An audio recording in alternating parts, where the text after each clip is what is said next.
surround yourself with people who are learning and not people that think that they know everything. Do you know the person at Apple who killed Final Cut Pro? Told Mark, I'm like, hey, this is a great episode. We're getting ready to publish it. He's like, what's the title? I'm like, Fireside Fun. And he just laughed me out of the room. He's like, that's the worst YouTube title I've ever heard. Welcome to Talent Freaks. I'm Andy, a filmmaker and photographer based in the Bay Area of California.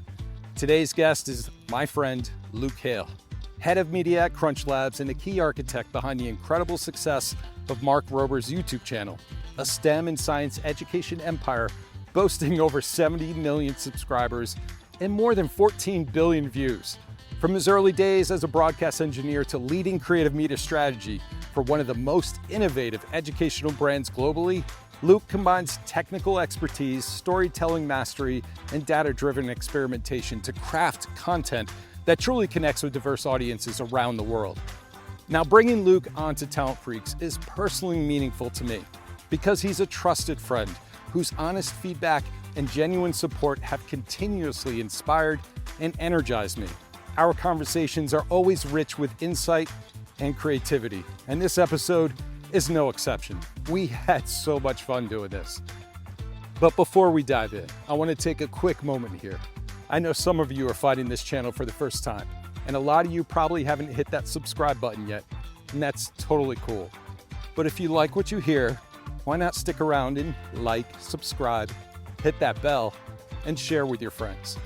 It helps this little community grow, and it means I get to keep bringing you more stories from the front lines of creativity and innovation. I want you all to be a part of this, so I'll keep sharing subscription details with you all. And let's do this together. All right, enough of that.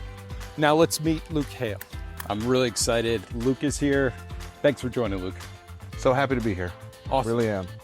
So one of the things I like to do is, especially people who I know, who I met, is kind of like introduce you the way, like how we met. And when I moved to California, I remember my brother was telling me the best thing to do when you move to a place is reach out on LinkedIn to professionals that you would like to kind of network with or just meet. And so when I moved here, I did all these requests for different people on LinkedIn. You were one of them. I did like Apple, Google, like all the big, tech companies around Silicon Valley. And you were the only one who really reached out. And you were like, hey, yeah, come on campus. And you invited me over. You took me for a walk. You took me to the cafe. And it was a really cool experience. And I was like, I like this guy. So thank you for doing that. I think that says a lot about the kind of person you are. And I'm not saying anything bad about the other people because I get connections a lot, but no one ever says, hey, would you like to, get together or something like that. So tell me a little bit about yourself and where does that genuine personality who's kind and generous come from? Oh gosh, that's a tough question, Andy. But I will say that it was very reciprocal. Like I enjoyed that time together, but it obviously paid dividends, right? Like it's been a great relationship for years now. And it's one of those things when occasionally I'll get a text message from you or I'll send one your way. And usually I know like, oh, this is going to be a good conversation. Like Andy and I got to get on the phone or reconnect. And it's fun to associate with other creative people. What led to that? I don't know. I feel like the big picture game is always about people, right? Like the rest of this stuff, it's competitive, it's fun, it's exciting, but the legacy stuff is people, caring, compassion. So yeah, I'm a big people fan. Like I legitimately am a fan of people. And I thoroughly enjoy getting to know, it's the cliche stuff, the diverse perspectives and fun ideas and seeing something from somebody else's perspective and being a sponge. I mean, the industry we're in is, so much of it is just understanding communication and what drives people and how people interpret the information that's put in front of them. And it's hard to kind of understand that psychology, I think, if you don't cast a wide net in getting to know lots of people. So speaking of getting to know lots of people, I found out in my career, it is important to have that network of people, connections that you work with, but being professional, being kind and polite, but also prompt. But where did you, you went to school at, was it BYU? Or? I did, yeah. I was a BYU guy. BYU, Idaho. Wait, what? the lesser known northern campus of BYU. I Yeah. was not aware of that. Yeah. Yeah, no, I like a long tradition of the church being an important part of my life. You know, I was a Mormon missionary. I went out and I knocked doors and I talked to people and did that kind of thing.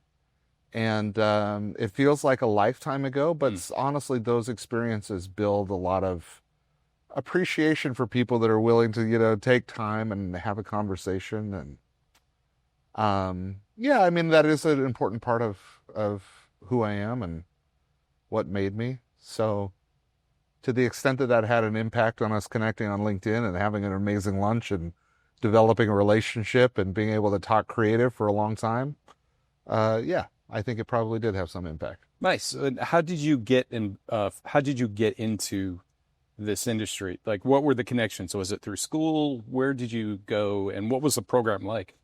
Yeah, Were no, you doing a mission and you came across someone like, hey, I'd like to do that? actually it started way before that. And we're in the kind of industry that like people do this for fun, right? Like this is a hobby. And if you're able to make money doing it, it feels like an incredible blessing. And I did it for fun. Bet you did too. And made movies, did that whole thing. The first like real job in the industry was working at a TV station. So, high school, I was running camera and teleprompter and doing that whole thing. That's so cool. Local TV. And, I, not that I ever made attempts to get out of the industry, but I definitely thought times in my life, like, this is a hobby. This is a fun thing to do. I should get a real job. So when I went to school, I got a much more technical degree than, what you might expect for film, video, communications, broadcasting, that kind of thing. And enjoyed computers, but I was bad at school. I was always bad at school. Yeah, bad at school. And, doing the computer science thing didn't help me be better at school. There were so many misspellings in my variables in my code. So, it was kind of a mess. But never got out of video. I mean, the TV background helped me kind of do the PBS-like thing where I did a bunch of, media tech for the university. And then, going into the computer stuff pulled me down this rabbit hole of technical video and really helped me get my footing in the industry, just getting some deep technical expertise on different systems. And then the industry just opened doors and doors of opportunity for me to do all kinds of different things. Oh, wow. So I feel like I pivoted around quite a bit, but certainly as I was getting started, I was a broadcast engineer. I was building broadcast systems. I was working on cameras, and I still love the technical stuff. But Now, how did that bring you to Silicon Valley? yeah, so I was working for the university for BYU Idaho. That was a good time. And they built this massive facility. It was this huge auditorium that had a broadcast center attached to it. And I ended up doing broadcast engineering, building the systems, helping to, work on the different stages of implementation. And then I was also producing quite a bit of content. I did a dance music video when I was in college. Nice. And You wouldn't happen to have anything on YouTube? oh, I'm sure. I'm sure we can get you some footage from Mamba. It was an exercise regimen. Mamba Dance Like a Man. It was comedy exercise, and it was hilarious. It was a lot of fun. But I mean, I was doing producing and directing, and then I was also this video engineer. And when it came time, I don't know that it ever came time. Like I enjoyed what I was doing professionally. I really by that point, I had dropped out of school, like the education portion, which I did eventually finish. But I was very much about using school to get to work, to build the network, to get the skills and start doing the stuff. So I was working full-time for the university. The Apple job that I applied for, I was just very lucky that they were looking for somebody with a mixed skill set, right? Someone who could produce and have the deep technical expertise. And I just happened to have like a crossover set of skills to help manage the studio and make some content. And those crossover set of skills enabled that organization to kind of get 2 headcount for 1, which is not uncommon, right? That businesses want to maximize what they can get out of a single individual. We're all finding that all the time. And people would always call and ask, like, how do I get a job at Apple? Or, that's a pretty common question. And it's hard to answer because it's really difficult to set a target on where you want to be and then get there. It's really about pivoting to the best opportunity. And then so much of it is outside of your control. You might be overly qualified.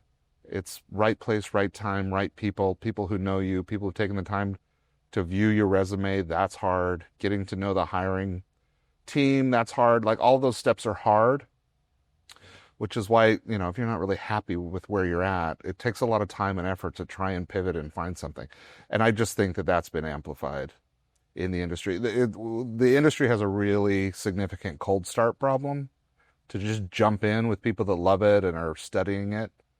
But Well, especially here in Silicon Valley, and the thing that I've noticed since I've been living here, any of the big tech companies, they're not hiring for like video, like shooters or producers, unless you're on a very high level, and they're looking for people coming out of agencies and that have done it for HBO. They're contracting everybody else.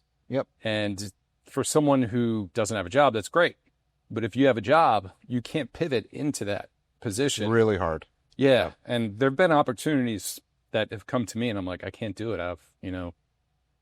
I'm full-time. I have this and all this stuff. I can't go into that. And then Apple, I also remember they were saying something about, and this isn't a bash on Apple. This is just what the industry is. And I think it's important for other people to know that if someone's looking to move out here or something like that. But it's also, they said like, it's a 12-month contract, then we might hire you for 3 months. But then after that, there's a cold 3-month, we can't do anything with you. Even if we want to hire you. I'm like, that doesn't make sense. Like if you want to hire me, then I have to look for a job for 3 months. So what do I just put off everything? Like, so it's a real conundrum around here for that. But again, it's like you get that on your resume, it might help propel you to that next place you need to be. It is maybe frustrating, but it seems like the power right now in the industry is in the hands of the freelancers. If you can get a good body of work around you, people who know what you do, and you can help them do it consistently, it gives you the flexibility to pursue things like that. It's so hard to be a career creative and pivot and get in the door and start those conversations. Let's not kid ourselves. They're coveted jobs, and they're not super easy to find. And even when you identify them, it's not easy to get noticed. The whole thing is hard. But what you talked about is needing a ton of flexibility in your finances, in your schedule, in your physical location to be able to secure some of those gigs. And so, to the extent that you can own your own destiny with multiple clients, it really does seem to help in the creative world. And look, I'm very grateful for a full-time job that I have with insurance and a family, all that stuff. So that is not something that I would even like flirt with, because that's just something that would be really difficult, as you said, to like pivot and go into that. And even at my age, like I'm no spring chicken, like more like a fall pig, fall turkey or something like that. But it's getting more difficult also as I age. I know that this industry is more geared for the younger kids, and I get it. When I was younger, it was like you got more looks. But I want to pivot from, speaking of pivot, good transition. Go into like after you left Apple, what was the next place that you decided to? Yeah, no, I was at Apple. COVID hit, moved the family out of Silicon Valley, and had an opportunity with an agency that was based out of Singapore, really strong presence in Australia, and had an amazing time with them. Managed a massive team of folks that worked primarily in post-production. Nice. And we did a ton of content, and it was very global. The experience was wake up in the morning, get online with the UK, figure out what they've been doing throughout the day. What can I unstick there? Then the US comes online, and then in the evening, here comes Asia. We've got Singapore, we've got Hong Kong, we've got Australia. And honestly, still to this day, one of my favorite jobs. Loved it. One of the things we don't get a ton of opportunities to do is look at our industry globally. Media demand is so different. I mean, video is my thing for sure. And looking at what people expect in Hong Kong, in their media, compared to Australia, compared to the UK, compared to the US, I only did that for about a year, but it was such an incredible learning experience. Yeah, you're gonna have to tell, like, what's the difference between those regions? Oh, I mean, you would not want me to jump up on, some evening into the pending queue, we call it, which was essentially the agency review portal, and take a look at an edit coming out of Hong Kong and give my perspective on it, because I grew up watching Western media. Yeah. And so my expectations were so different. I would look at those videos and I would think, there's so much text on screen. There's so much that you're expecting the audience to bring into the equation to absorb your media. The Western perspective is much more like competitive, where we know the media has to grab the attention and hold the attention, and it's got to be fast, and it's got to be built for simple consumption. Yeah. And Hong Kong specifically, China, the media there, they expect the audience, if they put it in front of them, especially if it's a video for work or something like that, people will consume it. So I can put a wall of text on the video. People are going to read it, and they're going to digest it and understand it. And it's more about an agreement that you have with the audience. For us, we get a little bit of that when we produce for the theater. People come in, they sit down, maybe they've got popcorn and a drink, and they're not going to swipe away. Yeah. So, you're pulling out the intro a little longer. You have this liberty to make these decisions that force the audience to consume a bit more. And in Asia, their online media is very similar to that, where the expectation is people are going to sit down and they're going to consume it. Imagine that, like an audience that actually, consumes or like will process, or even if they hate it, but just pay attention, really. Yeah, yeah. So it felt less competitive, but also just culturally different. Yeah. Right? The memes are different. Now I work much more in like the pop media culture kind of space. And you still see massive differences in what these audiences prefer. And their media, a lot of it is super competitive and competes well with, the kind of more traditional Western media. And but the culture and the memes and the styles and the music is all still very different. So, you see that a spectrum of those kinds of things all over the globe. And then there's, even just micro trends, talking to camera, piece to camera, the use of voiceover and motion graphics, and all of those are regional cultures, and we steal from each other a lot. Yes, we do. And it's blending together, but it's not harmonious. Like it's a global industry with a very different footprint in different places, and it's fun to see. So do you still pay attention to Eastern media? Oh my gosh. Yeah. Did you, and the reason I had a question in particular, when Trump put the tariffs on China, did you see their response, like coming from factories and everything else? It was very Western kind of trolling. I don't know if you saw it or not. No, I didn't pay a lot of attention to that, the meme warfare piece of that. Well, they would troll them by doing like, TikTok videos of like creating shirts for MAGA. Okay. And they were just like, yeah, tariffs, like you're paying for these, like that are over here. And I thought it was brilliant the way they responded for that. But that's also just a sense of humor too that we don't get because, for Americans. Yeah. No, that's fun too. I mean, I love British media as well, and they're much drier, much slower in the pacing of some of their humor and things. But it just lands. Like they just do an incredible job of having like this human connection through their media. And I mean, you are seeing. I don't want to call it the weaponization of media, but you're seeing media infiltrate everything and content infiltrate everything. It's completely how society moves, and the algorithms enable it. The algorithms are your greatest friend and your greatest enemy in trying to spread any message. And we're in a wild time, but being able to, not control or manipulate the media, but being media savvy and having media skills, it's something that every single organization has to figure out. And it's been that way for a decade, but it's just becoming so much more pronounced because the internet is such a great place to hide video. You can create something and put it out there and it's just never going to get any attention. That's my channel. So like if you can't figure out the algorithms and everything else and what people want, then you're bound to obscurity. And media is always an investment, so you Yep. want to make sure that it gets noticed because you're making the investment. So and a lot of the some of the questions are kind of like geared towards like I'm learning, Hmm. and which is helpful to me, but also maybe people who are watching or listening. Uh, that podcast I talked to you before, failure launch with I think Mike or Matt Pritchard. Yeah.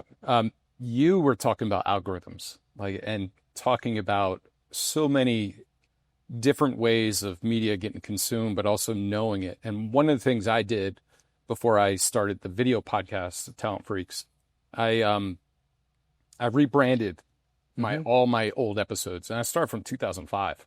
Like this is Web 2.0. So, and I would just like talk with my friends that I would work with in media, and then I would see someone on YouTube. I was like, man, I want to know how they did that. Would you come on a podcast? So I rebranded everything, and then I made social media clips of just like audio visualizer in their face. Hmm. And I had over 150 of those social media videos that I just posted. And I didn't expect a lot. I didn't get a lot of views, but some of them got over 1,000 views for me. And I was like, wow. And it started catching. So people were reaching out to me going like, hey, we love your podcast and everything else. I'm like, I haven't even started yet. So I know that if Yeah. you do the content eventually, no matter what the quality is or something like that, it will eventually start happening. But the reason why I want to transition to that is what do you see in algorithms, or what do you see that works and what do you see that doesn't work? Oh man, And I know that's like $1 million question. it's a 7-day conversation. So I'm excited. We're in a beautiful space. Like, let's buckle in. All right, let's go. I mean, so my world now is that I work primarily in the YouTube space, right, with Mark Rober and making sure that the CrunchLabs brand, which does STEM toys and science education, is well represented in the social sphere. So let me interject real quick. Okay. So I want to kind of set that up. Okay. So you transition, everything moved into, you started, what's the job title with CrunchLabs? So I'm the head of media with CrunchLabs. And that is that Mark Rober's company? Yep. Mark Rober is the founder of CrunchLabs, incredible STEM influencer, has been making videos for a long time. Yeah. Does 1 billion views a month, incredible toy company, millions of boxes shipped. So a lot of great things that are happening with that company. And I know, like, before you joined, they had 21 million subscribers on YouTube. Yeah. Since you joined, there's 66 million, maybe more. Oh, 70. 70 million. There you go.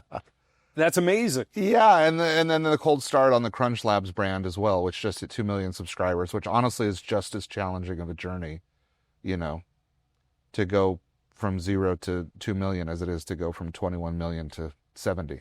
Now, how did you get introduced to Mark and that opportunity? Well, Mark worked at Apple, and so when I was, he was an engineer there? yeah, he was an engineer. He was working on product. I got to know Mark in that capacity. I was a video guy. He was a product guy. When he needed help on a video, I'd go hold a tripod. It was all very simple, basic stuff. That's amazing. That's such a small world, man. I know, it really is. It really is. And then Mark started CrunchLabs. I joined him. We had incredible conversations over the phone just about what they needed and where they were at in their growth cycle. And I was honestly, Mark is such an incredible storyteller. He does incredible things.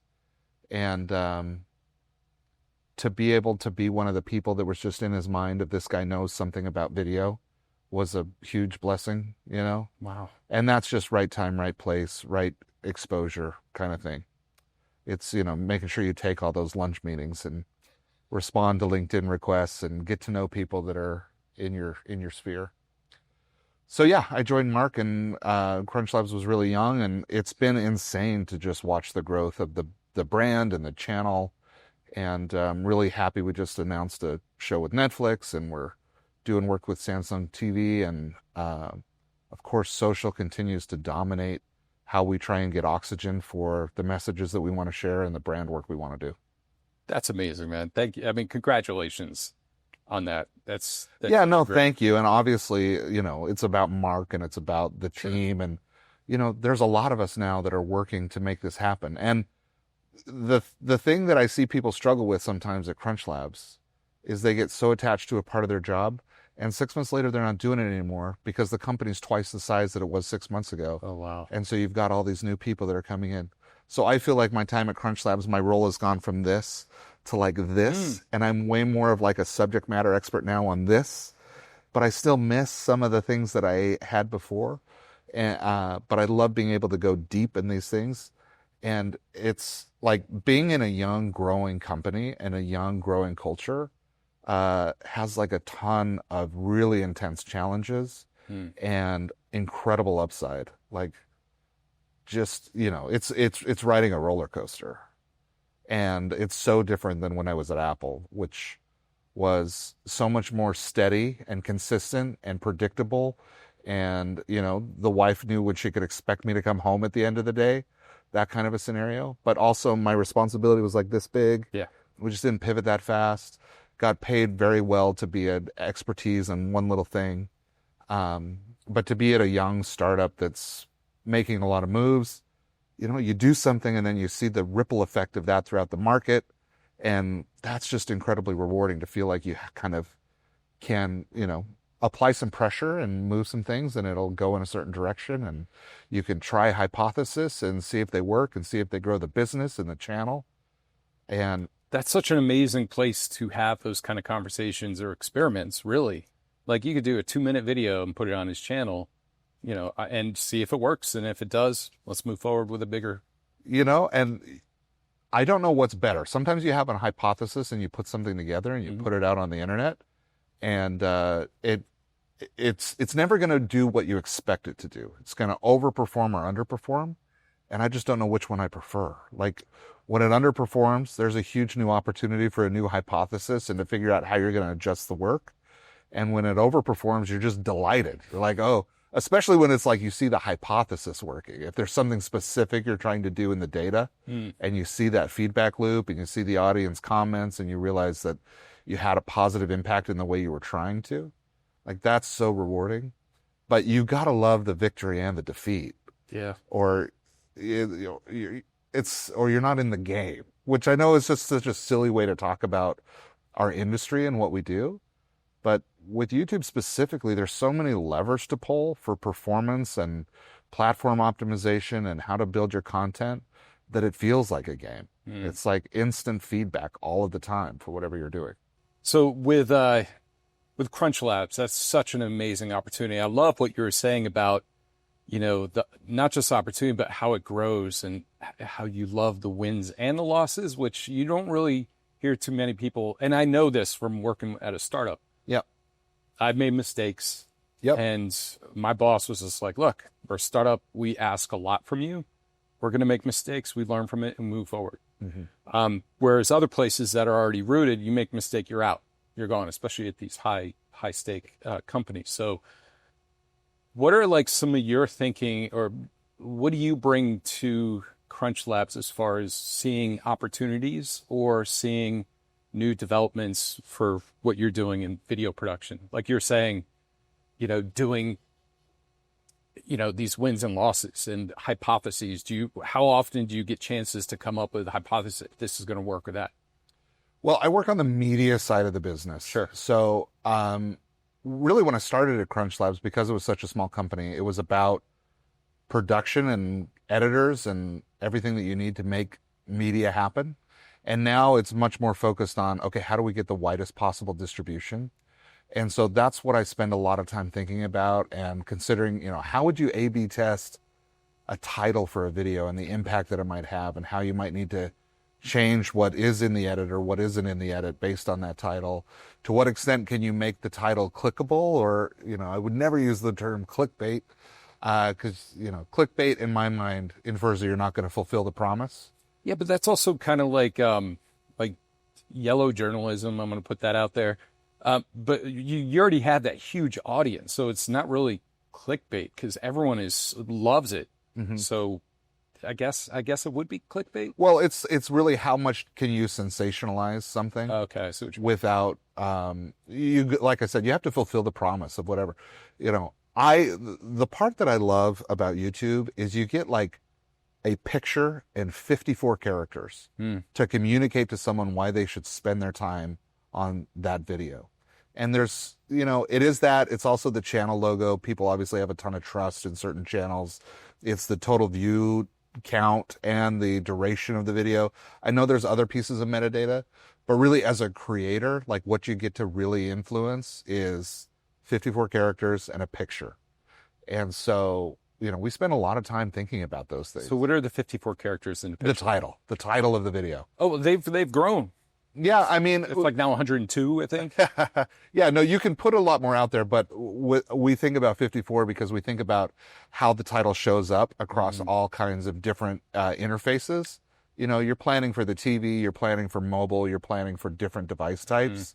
And just to ensure that it's always readable and never cut off, we try and keep it to 54. Man, I should have put up we should go over like my YouTube. Yeah, that'd be fun. That would be fun. awesome. Yeah. So what did you learn? Like, what is the best thing to do? Is it the title? It's never like episode 1, or what is it? Yeah, it's never episode 1. Yeah, that's true. And YouTube has really interesting titles. And I've helped some companies too that are more in the traditional media space figure out how to make their media work on YouTube. And that's one of the things you always run into is media companies want to brand things. They want to kind of have a sensational or fun title. YouTube is much more about having descriptive titles, and it's hard to get people into that mindset. I remember when I first got to CrunchLabs, and we're doing the first year of Camp CrunchLabs, which is a summer series that we do, and people go. Yeah, it's camp, but what it is it's a virtual summer camp. So okay. Kids will submit videos and they'll watch the camp videos that we produce, and they'll get an accelerated subscription to our physical product that shows up in their mailbox. And so it's a lot of fun. It's like a great tradition at CrunchLabs. And we had somebody come in for one of these episodes that we were filming, and we had this fake little fireplace and this incredible set, and the person had been, featured on America's Got Talent, and they shoot flaming arrows. And so we had them shooting flaming arrows on the set, and, she did the whole thing where she shot it with her feet over her head into a target. And I told Mark, I'm like, hey, this is, this great episode. We're getting ready to publish it. He's like, what's the title? I'm like, Fireside Fun. And he just laughed me out of the room. He's like, that's the worst YouTube title I've ever heard. And he was so right. I didn't know it. I was fresh. I didn't understand YouTube. But it was a terrible title. I mean... What did it end up being? Probably shooting flaming arrows over... shooting flaming arrows at Camp CrunchLabs or on Camp CrunchLabs or... now you've really put me on the spot and I can't remember. It's okay. But it's going to be more descriptive, right? Because what do you want to watch? Do you want to watch Fireside Fun? Like, you now have to do a ton arrows of mental work to figure out what are they talking about. Fireside Fun, like that could be anything. Yeah. But you're much more likely to make a decision to watch someone shoot a flaming arrow over their head. And so that much more descriptive title is going to work a lot better. What was some of the, I don't want to have like a list of things, but what is one of your favorite videos that you guys have done? Like things that pop in my mind, obviously the glitter bomb. Yeah. Was that before your time? That was before my time. I know he did great more. Video. Squirrels before my time. Great video. That was great. One of the videos that just amazed me. I have 2 favorites that I worked on, and I was so intimately involved in the production that they're my favorites. But I also think that they're incredible videos. One of them is the police sniffing dog episode where we got this incredible lady, Shay, and she trains dogs for search and rescue, and we had them track Mark through different circumstances. So I remember, running through the woods that day, making that video. Like, that was a ton of fun. And I just was so amazed by those dogs. We did an experiment where we had Mark walk all the way across the University of Berkeley campus and hide in his Tesla. And then we set the dog loose to go try and find where he had gone. And I thought, maybe a 5% chance that this was going to work and we would be super ecstatic about it. I was talking to Shay and she's like, oh no, he'll find him. It's 95%. And I was just so blown away by what those dogs were capable of and the fact that it tracked him amongst all those humans across that campus. Like, that was wild. That's crazy.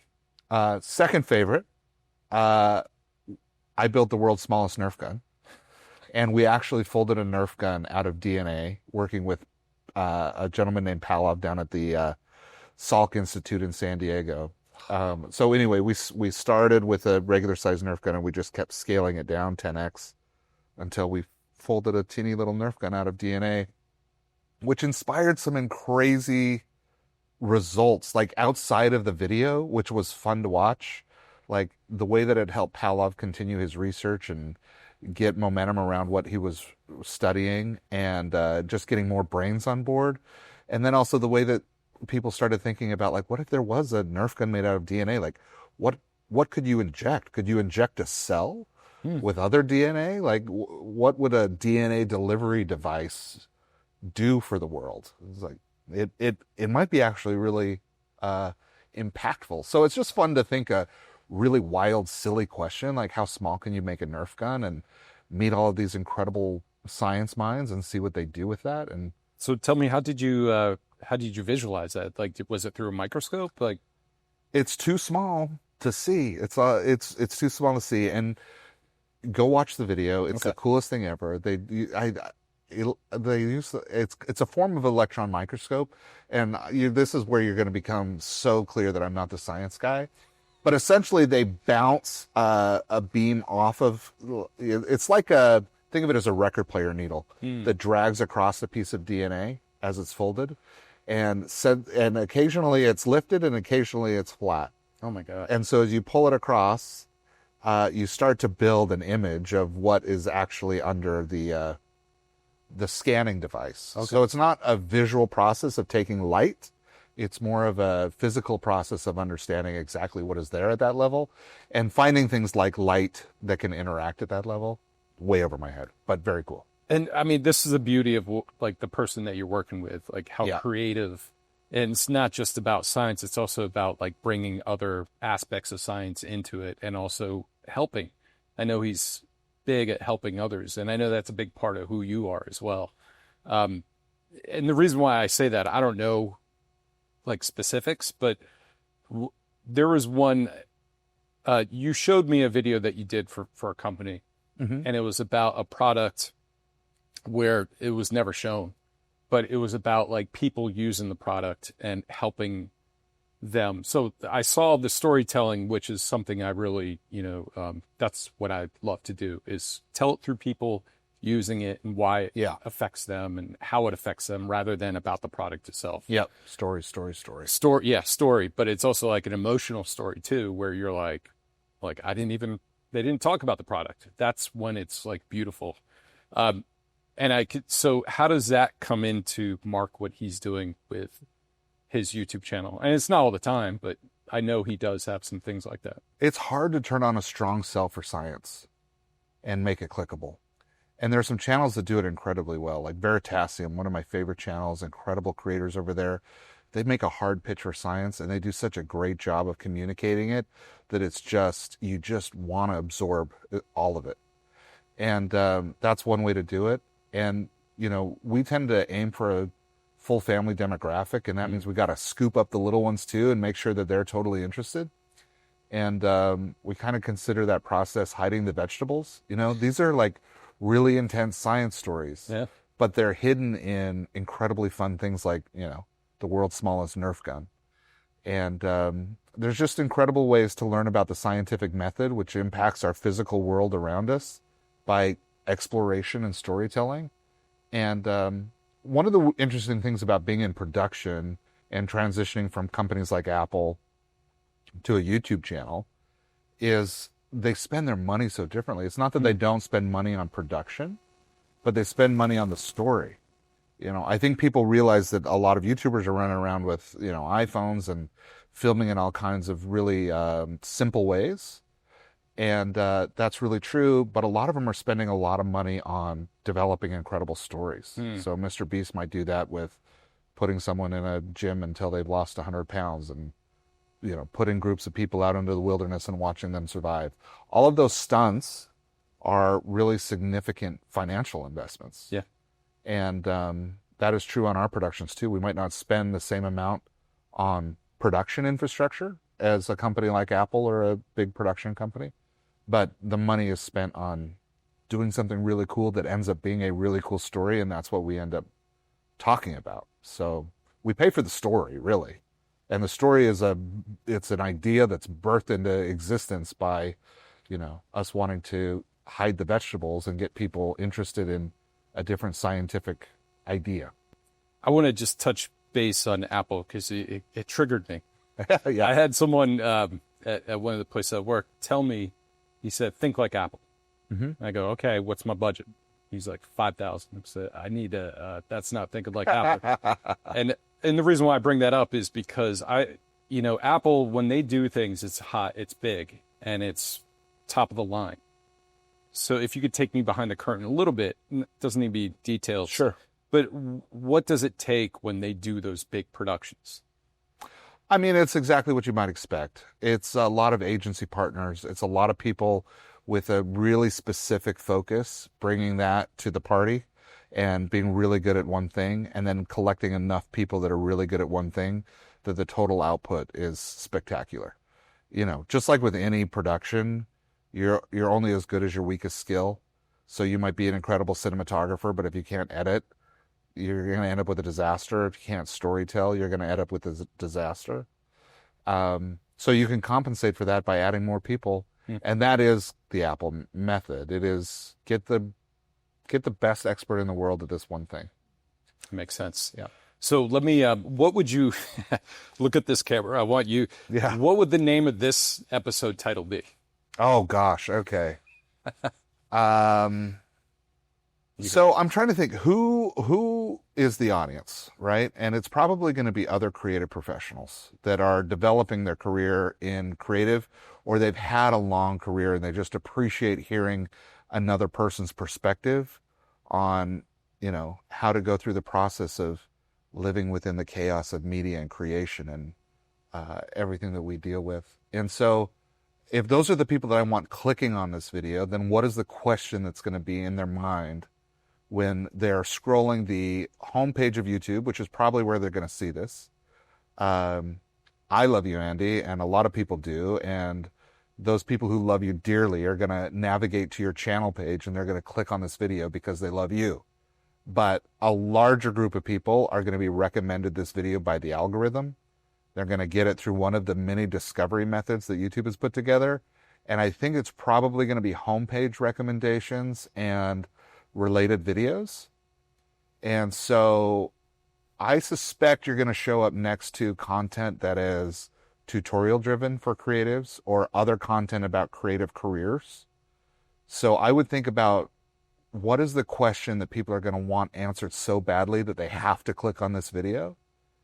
And I think that that's probably something about developing a data-driven video strategy or developing your creative career, transitioning creative careers. Like I've definitely been all over the place. It was technical to producing to media.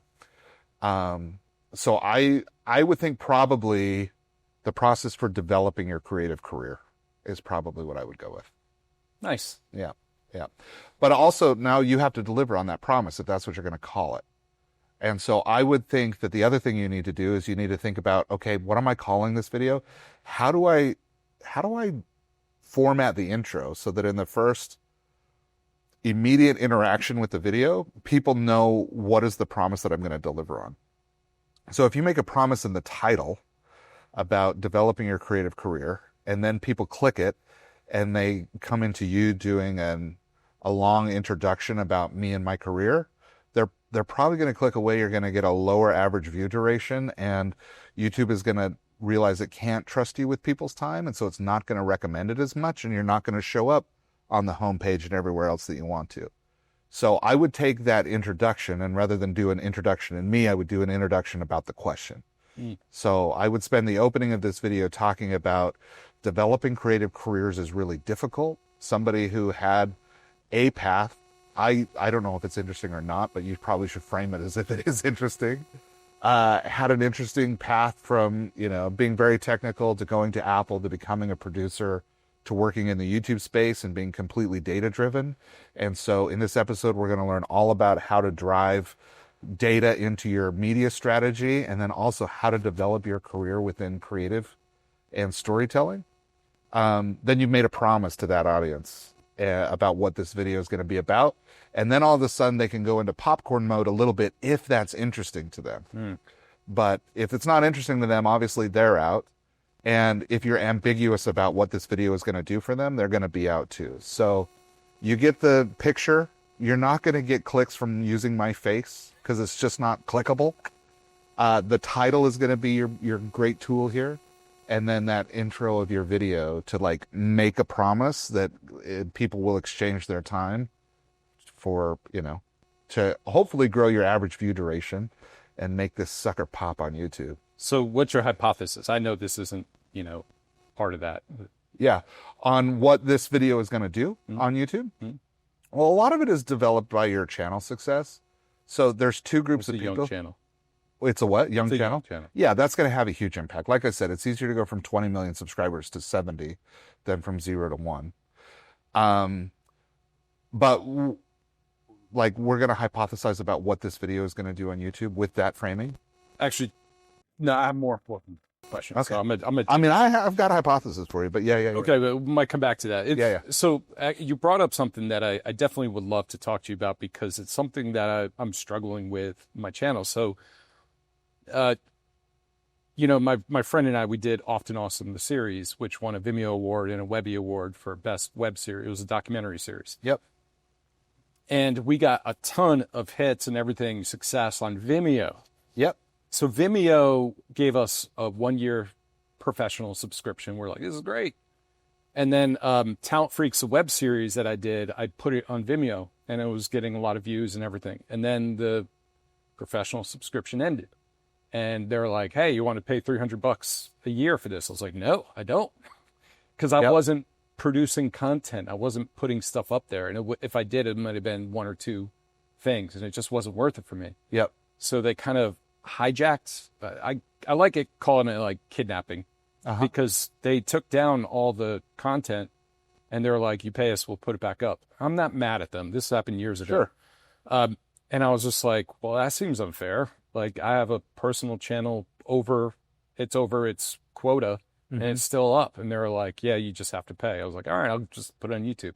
So we transitioned everything over. So you can't even see the award-winning Often Awesome on Vimeo because it's down. And they took down season 1 of Talent Freaks as well. So I pushed everything over there and it just didn't get the same kind of reception. Now, Often Awesome does because it's a topic that it's going to live on forever because of, ALS and because it was a documentary web series. We had some episodes that were just like, heart-wrenching, but also very important for people to see and watch. And it's one of the most shared. But Talent Freaks, a series, it's been up there 7 years. I don't think I even got over 1,000 views on the videos. On Vimeo or on YouTube? On YouTube. Over Vimeo, there was like 58,000. It got views. Yeah. But YouTube, it didn't. So where I'm at is I was like, all right, let me take this stuff. I'm going to get rid of it because it was 720p what I shot. I'm going to upgrade it to 4K, which I did. I'm going to rebrand it, and then I'm going to put it back out, with all this other stuff that I'm doing, Talent Freaks, a podcast, everything else. And we also have Often Awesome that's still on the channel. So we have about 3,055 subscribers, and which is nice. Going from, I could have went from 0, but I chose to kind of move all Aces Media back into Talent Freaks. So my question to you is thinking as a strategy, like what, and I don't want to take a 5-tier approach. It's more about what do you think that I can do to help it kind of get into the algorithm and get into that flow of things? YouTube is looking for one thing from you. And it's interesting that you compare it to Vimeo. Vimeo and YouTube are looking for 2 very different things. So Vimeo has decided that they have a great platform and they have a lot of cool enterprise features, and they're thinking, how the heck do we make money on this? Let's charge people for some cool stuff. And they've gone further and further down that road of let's add some premium features and let's charge people for it. YouTube is thinking, how can I monetize people's attention in time? Maybe I can get them to pay me premium so that they don't have to watch ads, or maybe I can deliver a ton of ads to this person. But in order to deliver ads, what they have to do is they have to get as much of people's time as possible. And that's going to allow them to monetize as much as possible. So when YouTube looks at your content, they've provided you a great public service. They're like, you know what, upload it for free. We're not going to charge you anything. But the real value that YouTube has to offer is eyeballs, because they have all of these customers that are coming to watch things. But YouTube has to trust you. And what that means is they have to trust you with people's time. So they want to look at you, Andy, and they want to say, what is the average view duration I can expect out of somebody who's in Andy's audience? And the truth is they're not even thinking about that, because that is the biggest misconception about the YouTube algorithm, is that it has some creator specific perspective. And that's not it at all. What it's really thinking about is the people that are watching this right now that have logged on through YouTube, and, you know, they can look over their recommended video feed. YouTube's already thinking about, how do I get this person to spend more time here? And what are those videos that I need to place right there to hold more of their time? And if they really think, Andy, that you can get them through this episode and then another Talent Freaks episode, then they're going to put it right there. If they don't, then it's going to be the world's largest Jello pool, or, you know, I spent 24 hours in a circle, or some other crazy YouTube video. And so YouTube is just predicting each audience member, what are the things that they want to see that's going to grow their average time spent on the platform. And so a lot of that is about the content length. Like, YouTube's going to love this video for people that watch it. Yeah. Because it's a really long experience, and they can probably serve several ads throughout this experience, and they're going to set up this expectation. There's probably going to be a post roll because of how much time you spent in this video. So they love it from that perspective, but you have to be able to get people to click in and then actually continue to watch. So that's it. I mean, what you need to do is you just need to tell YouTube and teach it that you can be trusted with people's time. And, you know, a big reason why collaborations are so powerful on YouTube is you might find somebody who does incredible Adobe tutorials, and they have a following, and you're going to put them on your podcast. And then you're essentially telling YouTube, people who love this person, they're going to love this piece of media too. So trust me with more of that audience. And so you're really sending signals about the audience more than you are about your own message and how widely that should be distributed. And that trust is earned slowly and over time.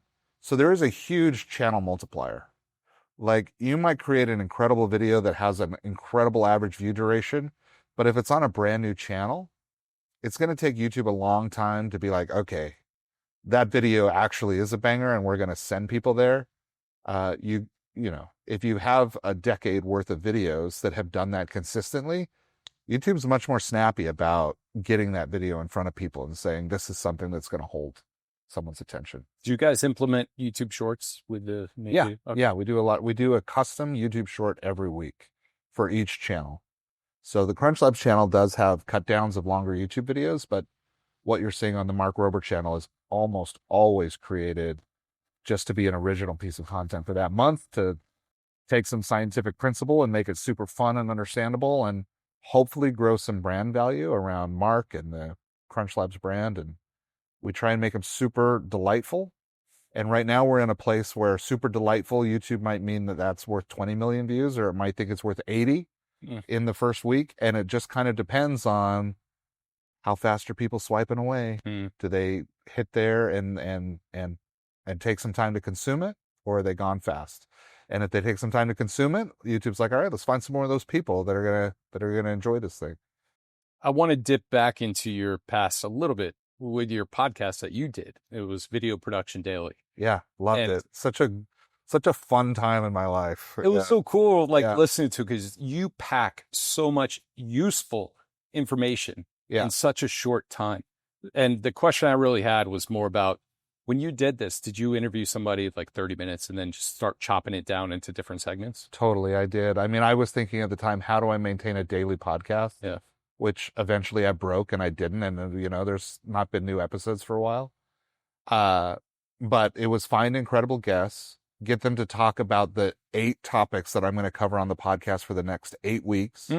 This guest is going to be my Monday segment. I'm going to open up the week talking about this topic with this guest. And then we're going to go through the same topic for the rest of the week with these other guests. And then next week we're on to a new topic, but it's going to be just post-production work for me, because I've already got the next 8 weeks in the can. That was the strategy. I loved it. It was so much fun. I hate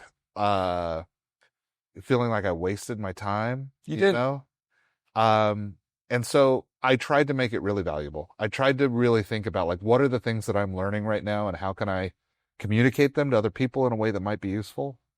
And had a lot of fun doing it. I mean, it's an excuse to have conversations like this, which are great. It was so cool because these were people who you worked with, and you saw their strengths in person Yeah. that you worked with, so you knew how to, prompt them for their answers. And Yep. it was incredible re-listening to it before we had this conversation. And the reason I bring this up also is, so we'll go through this pretty quick. I don't want to take too much more of your time. This is fun, by the way. It's so fun. It's so fun because every day is so fast. And I love listening to podcasts. It's such an incredible way to learn things. But it's also great to just take a minute and think about the work that we're doing and talk about it rather than just like, stare at spreadsheets and try and figure out, which geographies we're growing in and all that, like the stuff that I love. But if you don't take time to stop and talk about it and think about it, Well, you don't really get to process it. So this is fun. For me, this is also a way, because I work in a company. This is nothing bad about the company. It's just where I work. That I'm in a bubble.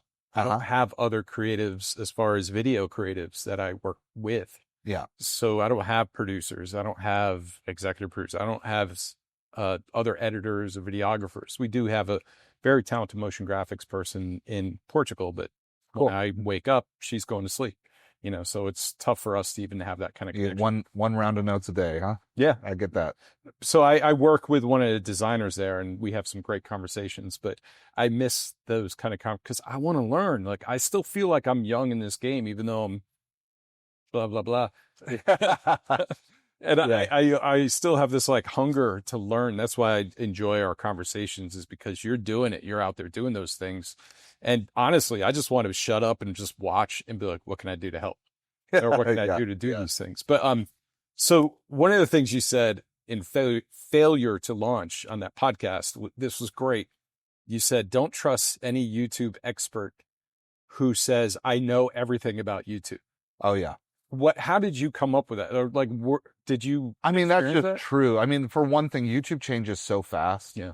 Like, even if we've talked some about average view duration, it's like, what does YouTube want to optimize for? That you watch the entire video or that you had the longest possible session time on that one video? And that's something that's going to impact the total length of the video that you're trying to optimize for YouTube. And I feel like that pendulum is swinging all of the time, and YouTube hasn't quite figured out, and it is going to change because audience behavior is going to change, and they're trying to map our attention spans and our interests and everything else. And so there will not come a time when YouTube is like, the algorithm is done. So if somebody tells you they've got it figured out, it's like, well, maybe they had yesterday's version figured out to an extent. But one, the algorithm is so vast. Like, understanding what people want is such a complicated thing because we're talking about human consumption patterns and trends and pop culture and memes and current events. It's just ridiculous to say that you've got YouTube figured out and that you can, guarantee some kind of result. Yeah, that's true. Yeah, this is from your podcast. So you're saying utility over vanity metrics. Yeah. I mean, honestly, my life at Apple is when I was in the Apple mindset, and when I was making video production daily, and I was thinking about like, okay, what are the things that I'm learning every day as I'm producing content for Apple? How can I dive deeper on those things? What are the things that I actually think matter? And I want to go back and re-listen to the whole series too, and take a second look at like, what are the elements of that I still find to be just as impactful. And you created a class out of that too. I did. And that's why I did the, I did the podcast was, it's like, okay, I'm going to monetize my knowledge, but, I'm not in that game anymore. I'm just doing this now just for the passion. And then, I do love the work. Right. So. And it shows, because when you talk about it, you're very passionate about it, but you also, like, the way you express yourself is you could hear the fun that you're having. Oh yeah. Yeah. It's fantastic. Yeah. So your podcast often challenges common wisdom, like push back on fast, cheap, and good triangle. Yeah. Yeah. Can you share how that philosophy came to be a foundation in your work? And was there a defining moment when you realized that you had to hold this line to preserve quality? Yeah, quality is important. One of the things that I think my perspective has changed on since I did the podcast is I was always frustrated as a producer at Apple Mm. that we could make something incredibly beautiful, incredibly engaging. You would do an audience A/B test and it would engage really well. And then you would put it out into the wild, and sometimes it would do well and sometimes it wouldn't. It was hard though to get the feedback. Mm. And I always felt like, oh, a video is just going to perform based on where it's published. And if you don't publish it into a high visibility place, you're not going to get a ton of clicks. And so why are you even really looking at the number of views? Like, I felt like that was such a bad measure of our work. And I still kind of feel that that is true in a lot of situations. And that's what I loved about Video Production Daily is I talked to people about video production. Yeah. And it wasn't so much about media and distribution and algorithms as it was about like creating something compelling and engaging that's really going to have an impact. But I was definitely frustrated by that at the time. And I think that that shows in the narrative and the content. And now I have this luxury of having this channel where whenever we do anything, someone's going to watch it and we're going to be able to get a ton of feedback on how it's performing. And so that frustration is a little bit gone in my mind. And I think more about optimizations within the system. Mm. And I mean, I'm just acknowledging that I'm a weak person and that, you know, I just like anybody else. I can think of like two inches in front of my own face. Mm.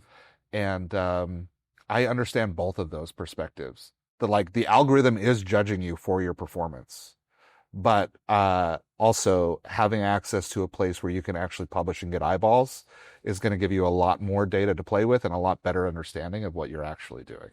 So one of the hard things that I've recognized in tech, a lot of tech is not Apple, it's not Google, it's not Facebook, where everybody watches or wants to know news about it. Yep.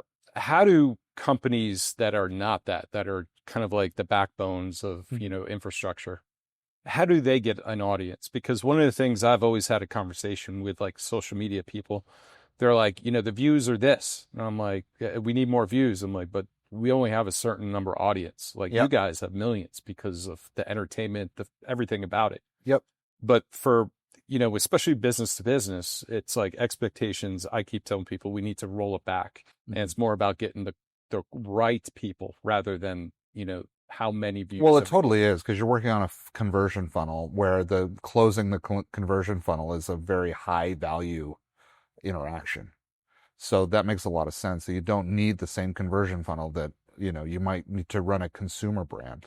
You do need to think about, like, my suggestion for any of those companies would be start with the title and the thumbnail and that burning question, that target audience, that person you're trying to impact. What is it that they're not going to be able to resist clicking on because they just got to know the answer? And if you can figure that out, then all of a sudden you can make a really good piece of media that's going to resonate with them. So, do I understand you correctly? You're saying like get rid of branding, kind of like, well, nobody cares about your brand, right? Yeah. Nobody cares about your brand. And, even when you get as big as Apple, people do care about their brand, but they also don't, Apple's corporate marketing is top notch, maybe best in the world. Yeah. And it's fun to look at, but it doesn't have the same resonance as a new show on Netflix. And it's very rarely, hitting that YouTube trending page. There's a massive influx in traffic on a day when Apple announces a new product. It's a big day on YouTube. And a lot of that traffic does go to corporate Apple, but a lot of it goes to the other storytellers that are talking about the drama of the features that they decided to implement and everything else. Yeah.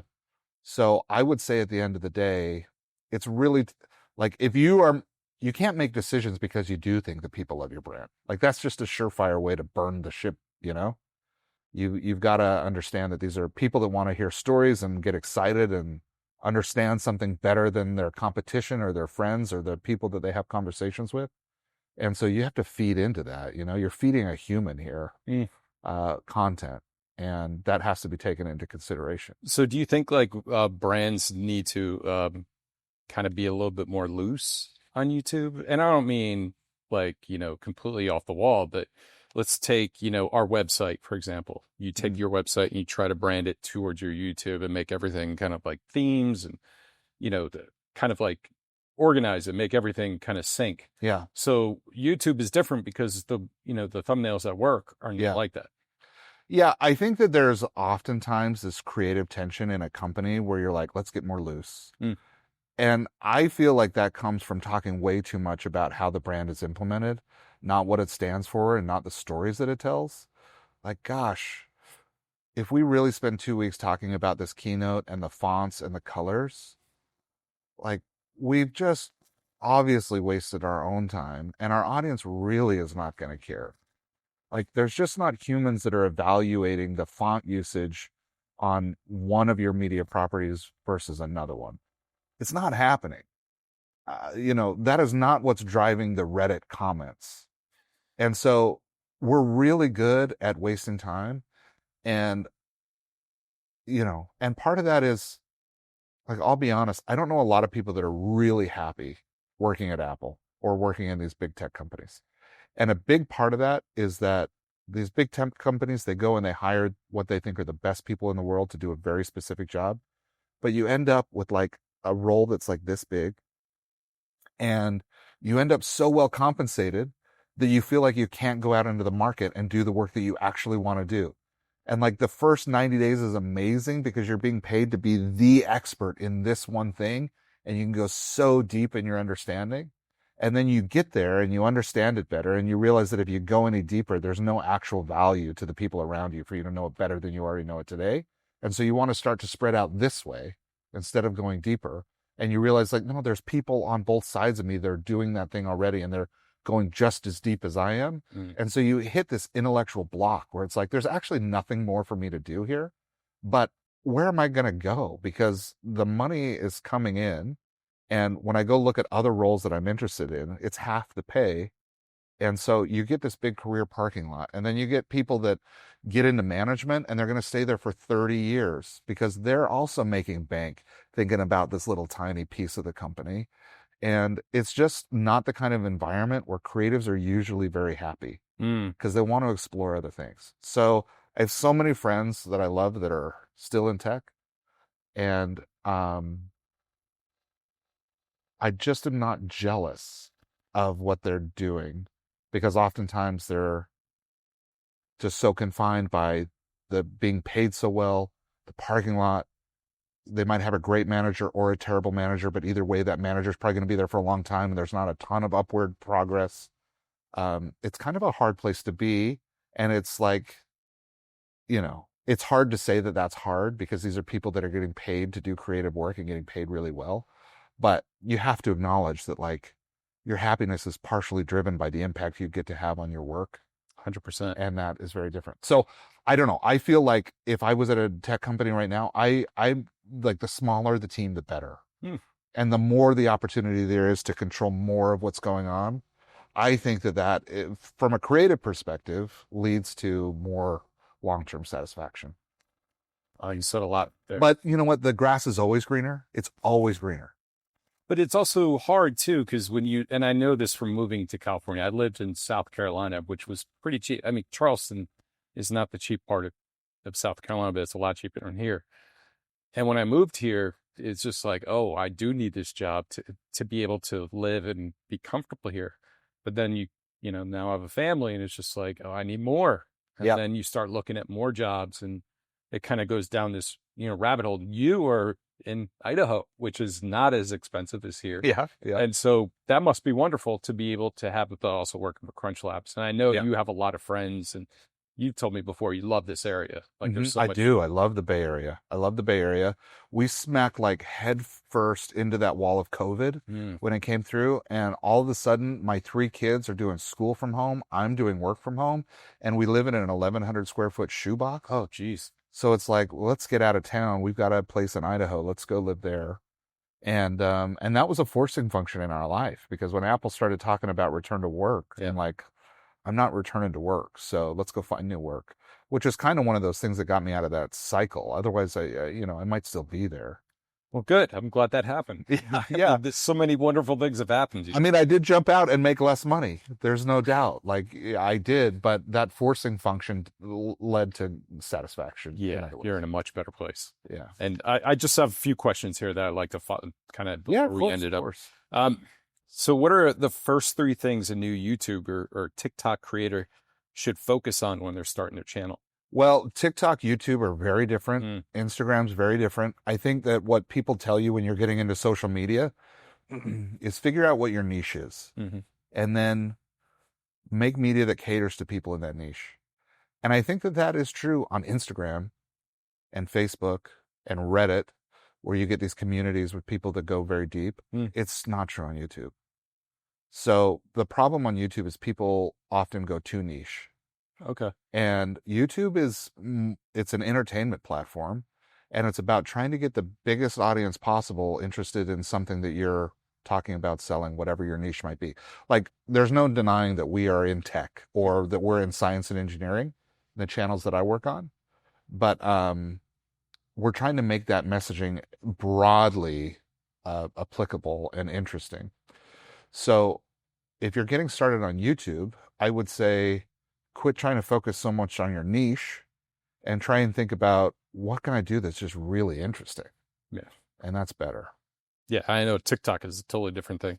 Are there any rookie mistakes you see new creators make all the time, and that you would warn against? Like, what are some of the things that you're like, Well, I mean, sometimes you can see a lack of channel maturity by looking at a channel and seeing that they're doing some silly things that they're going to learn through. But if they're going to succeed or they're going to quit, like I did with Video Production Daily, and you hit a certain threshold and then you just abandon. But like, I'm a bad person to give advice about that because, I did quit Video Production Daily. And now what am I doing? I'm helping somebody else who tells incredible stories, tell incredible stories and get the widest possible distribution on that. And I know a ton about that thing.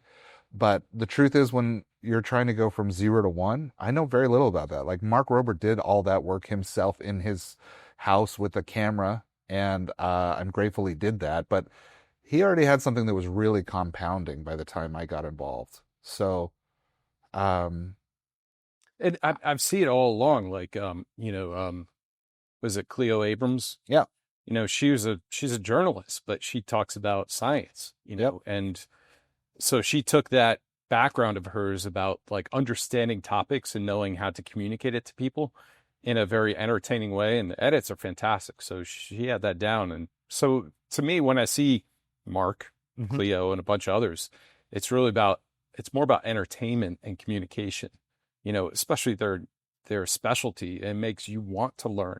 And it's so fantastic that he has kids learning about science, because if you don't have a good teacher, like science, history, those are some of the hardest, subjects to learn when you're in school. So having people that have engaging, like, Mark or other people on YouTube that can educate you in fun, different ways, it's so great to see. I mean, it shows you that there's still a lot of white space. Yeah. There's not a lot of communicators like Mark that are in adjacent fields. So, who's the Mark Rober of mathematics? I don't know that there is one. Like, what an opportunity. There's some really fun math channels though, and they're granting, like, the Mark Rober of math is probably out there, and they're just uncovering, how to do this YouTube thing. So there's so much opportunity. I mean, I definitely had my moment in like 2008, 2006, 2008, where I got fascinated by YouTube, but I thought, like, man, all of these creators have already done it. Mm-hmm. There's, people are already picked the channels they're going to watch. Like, this platform's going to die and this whole thing is going to be over and there will be something on the other side. Like, YouTube has found incredible staying power, and boy, was I wrong. Like, what an incredible time that would have been to be starting something.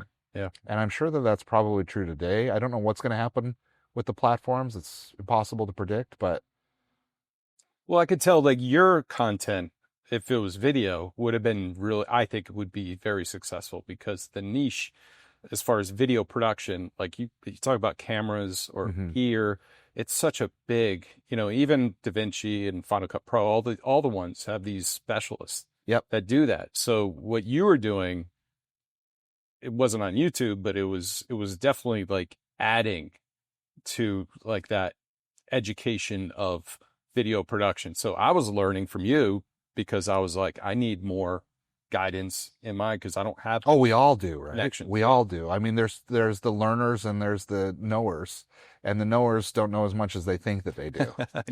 Yeah, I was doing Final Cut Pro, a blog, and Yeah. it was the whole reason why I was doing that was because I was learning it. Uh-huh. So I would put up things that I was learning so that I could have a quick reference to go back to. And then it started taking off. And Yeah. then I started doing tutorials. This is like early YouTube where you Yeah. couldn't do more than 10 minutes. So, and it's still on my Andy Kuhn YouTube Oh, channel. cool. It's fun. Cool. Yeah. And I guess I want to follow up with this. Like, do you know the person at Apple who killed Final Cut Pro? Final Cut Pro is an incredible application to this day. No, the studio. I know what you're saying. Yeah. I mean, I'm not going to tread on Apple's, parade there. They've done a I good don't- job by. I don't. But I will say that I've, enjoyed cutting on Final Cut 10. Dude, the first time I opened that program, Yeah. it said, "What iMovie would you like to open?" I'm like, I just shot a documentary web series. I can't open it on this. Yeah. I was so like angry, and Yeah. just like everybody else was. Yeah, at the yeah. time. I was at the NAB announcement where the Final Ooh. Cut meetup where they announced Final Cut 10, and we were just so ecstatic. This was way before I worked for Apple, and then my friend that I was with is like, they didn't say anything about multicam, and I'm like, of course they have multicam. They're not gonna launch Final Cut without multicam. Oh, how great that I don't work there anymore and I'm liberated to say something like that. But I actually really do enjoy Final Cut. I think it's come a long way. It has. And it's a fun piece of like the history that we've been through as digital creators to have survived the transition.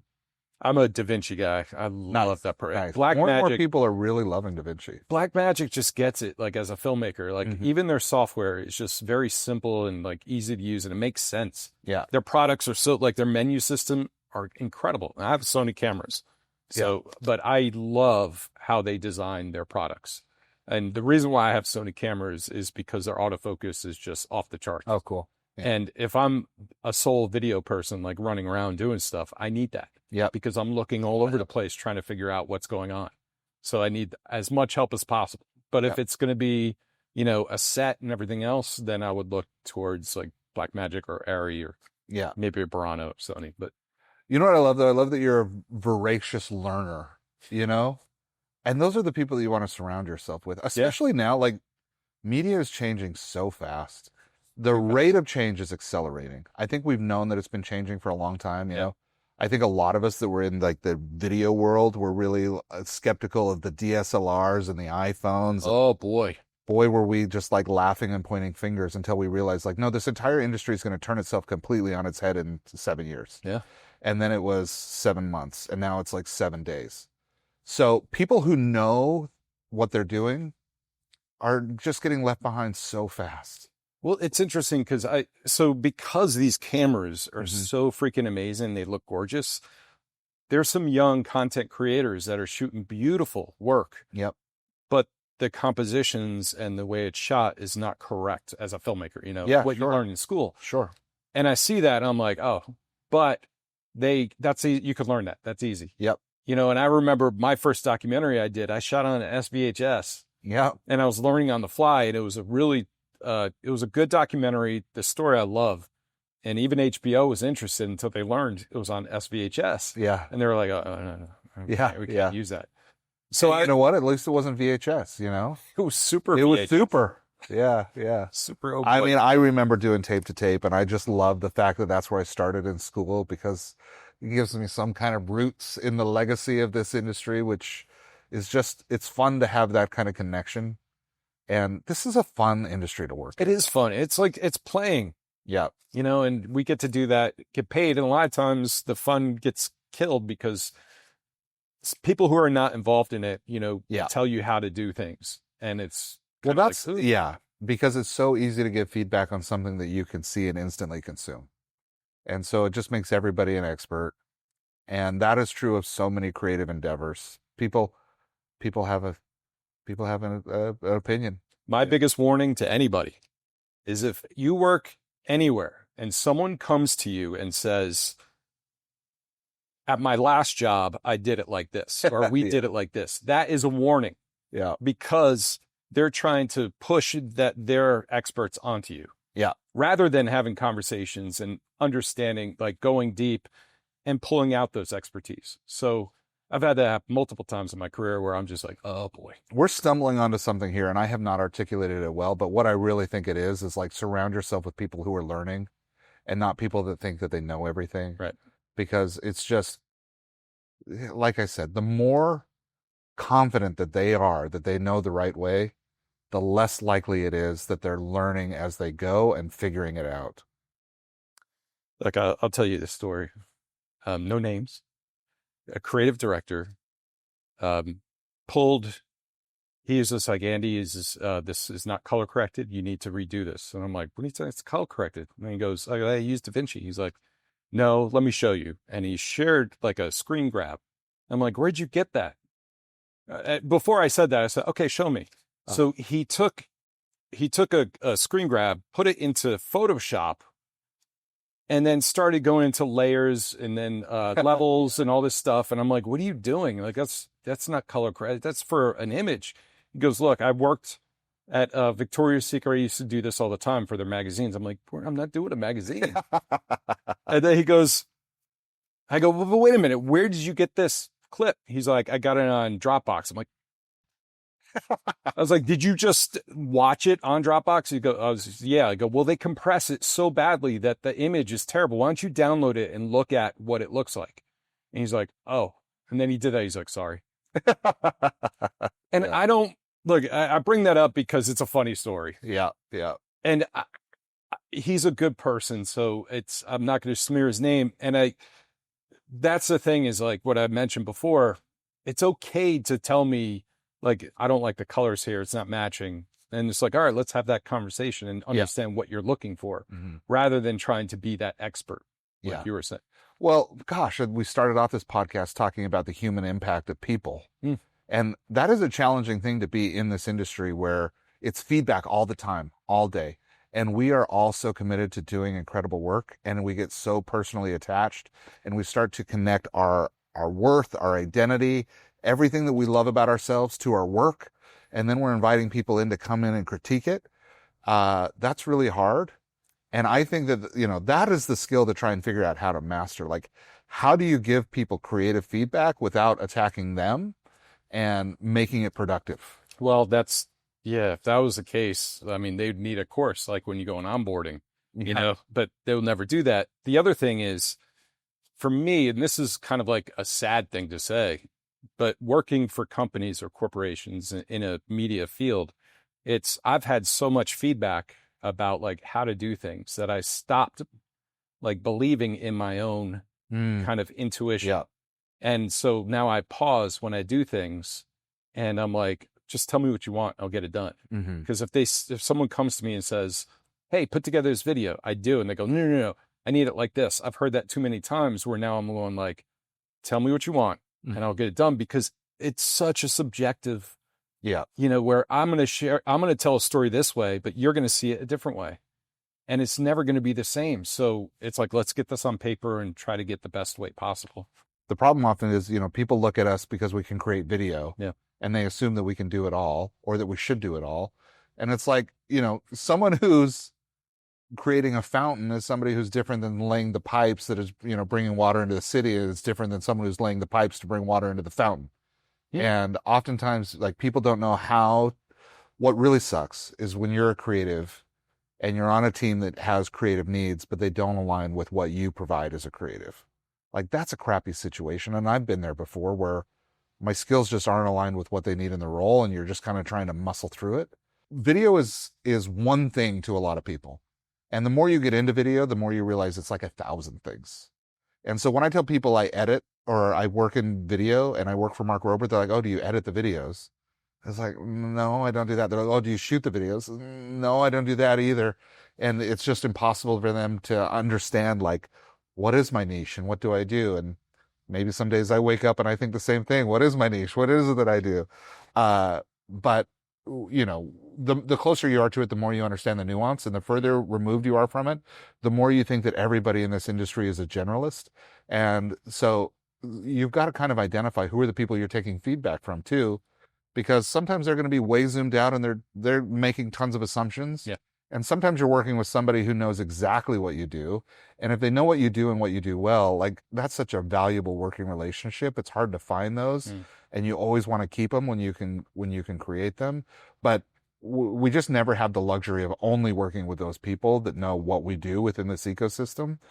And there's a lot of misunderstandings by people just turning it into, hey, this is Andy, he makes videos. So Andy, why don't you whip something up in in Illustrator and then throw it into After Effects and then make sure it's 3D, And you make a very good point. And, that's, I think the learning process about being in companies or corporations is starting to understand it's not that space where you do have creatives working with you. So then you have to make adjustments. And that's all it comes down to. For me, it's expectations and trying to let them understand the expectations about this video, what to expect from it. Yeah. And it's those are little complaints I was saying earlier, but more as a professional, you realize you're the expert in the room. Yep. Take what people are giving you and then try to put your top on it. And if they don't like it, then just accept, as this is yours. Okay, we're going to go with this if that's what you feel. But I strongly think that we should do it this way. So much feedback is shocking. It's like, what?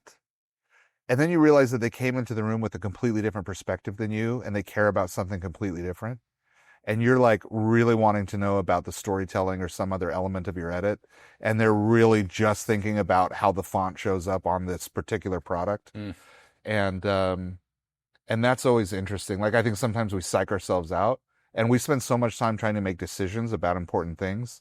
And then the person that gives the feedback walks into the room and they're thinking about something completely, like they never even would consider the nuance that you put into the decisions that were important to you. And it's just it's hard as a human to have empathy for everybody. Sure. But people are coming into these situations with such wildly different perspectives that you should never be shocked by any feedback, because, there's a very good chance you didn't account for whatever it is that's going to be on their mind. And, it's kind of fun to get delightfully shocking feedback because it forces you to think about your project in a different way. I like being challenged. Yeah. The last time I was challenged was a creative director during an interview. He's just like, "Why? What is it?" He's like, "Why do you think that way?" I'm like, "Whoa!"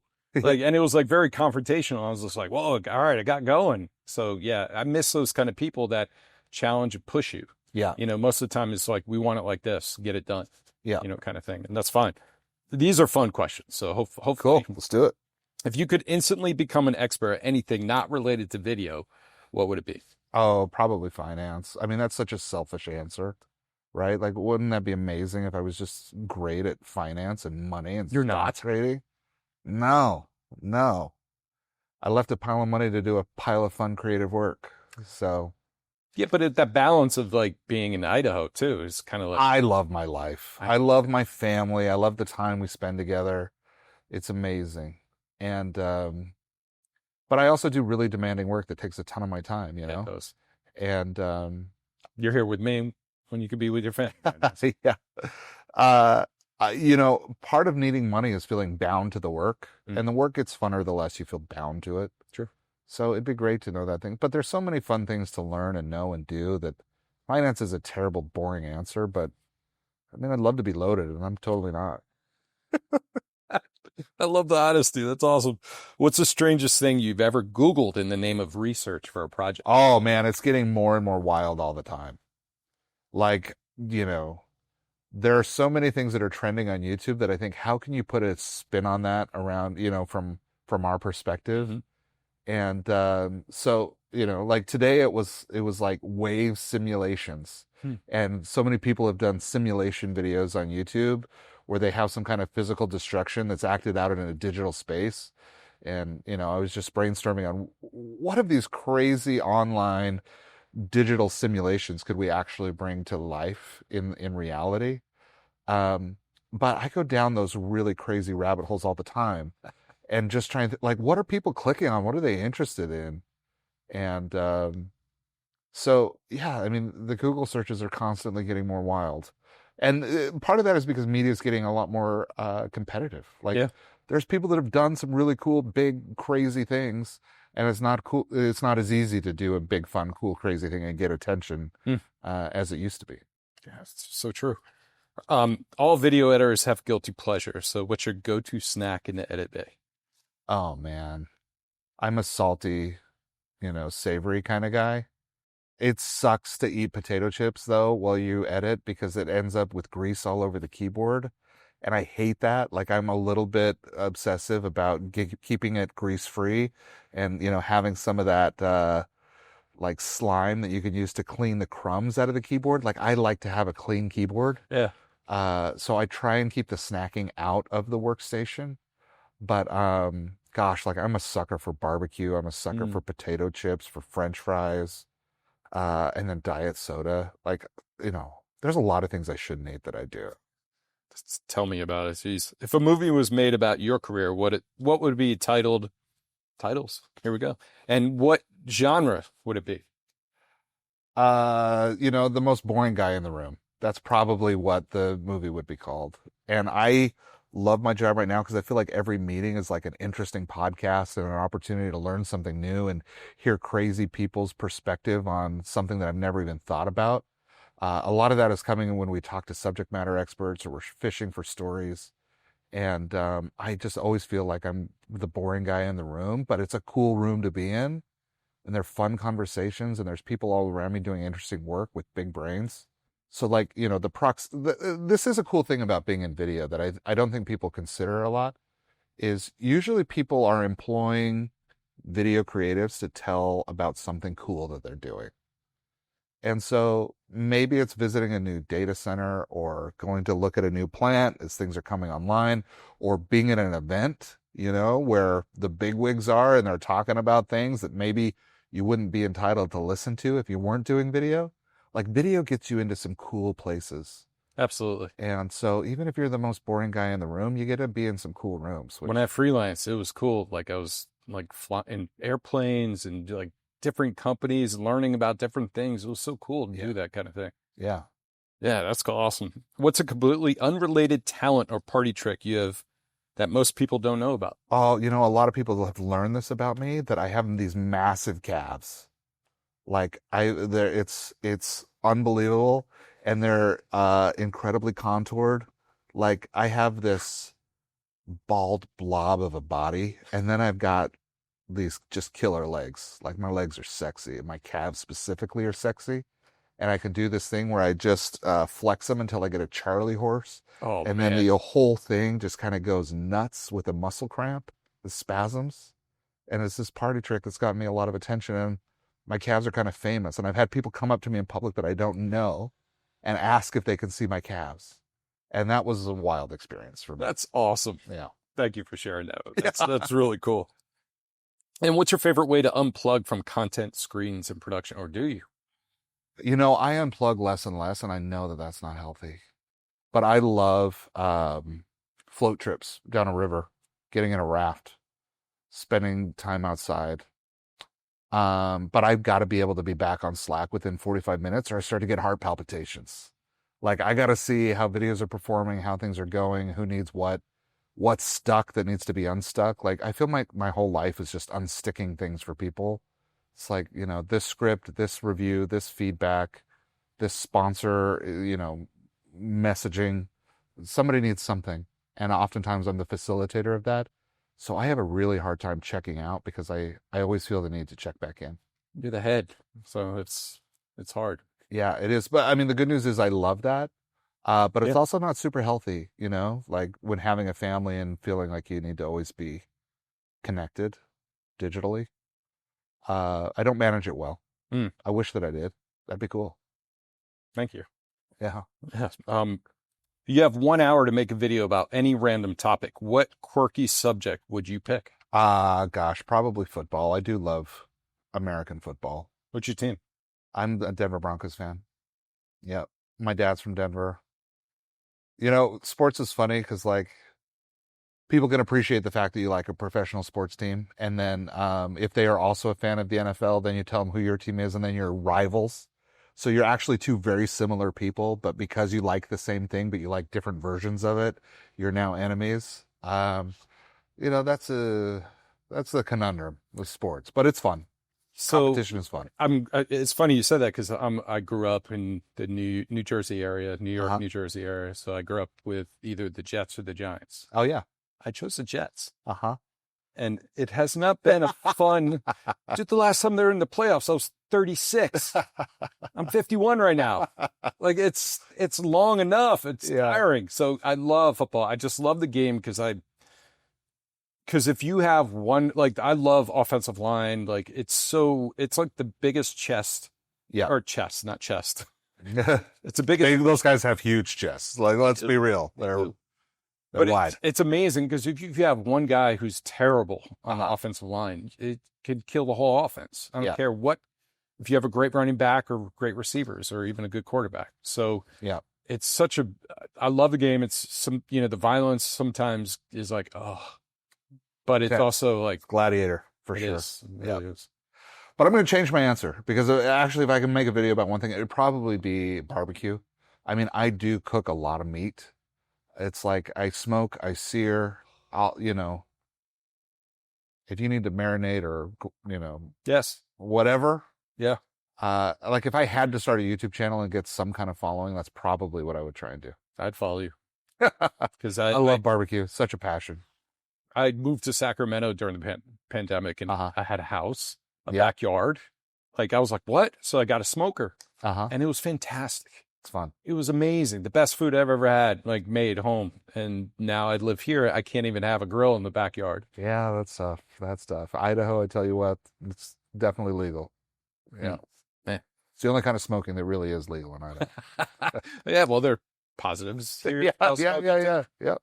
So what's a movie or show that you love that people would be surprised to find out that you enjoy?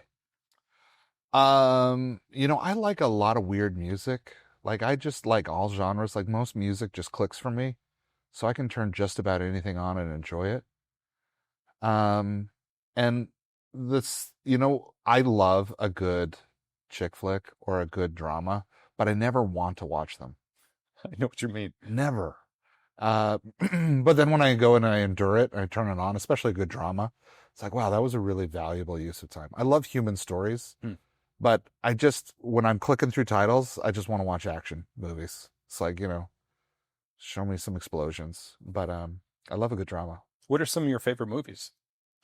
What's funny is I'm not a cinephile like a lot of video people are. Yeah. Like they really get into watching movies. I would rather watch videos. No kidding. Yeah. Yeah. So I love the art of video storytelling and so like my favorites are going to be YouTubers and YouTube videos and things that you can consume quickly. But I do like movies, I like the experience of digesting those stories is fun. And just a few things to kind of wrap things up. The future of our business or our industry, actually the future of every industry with AI.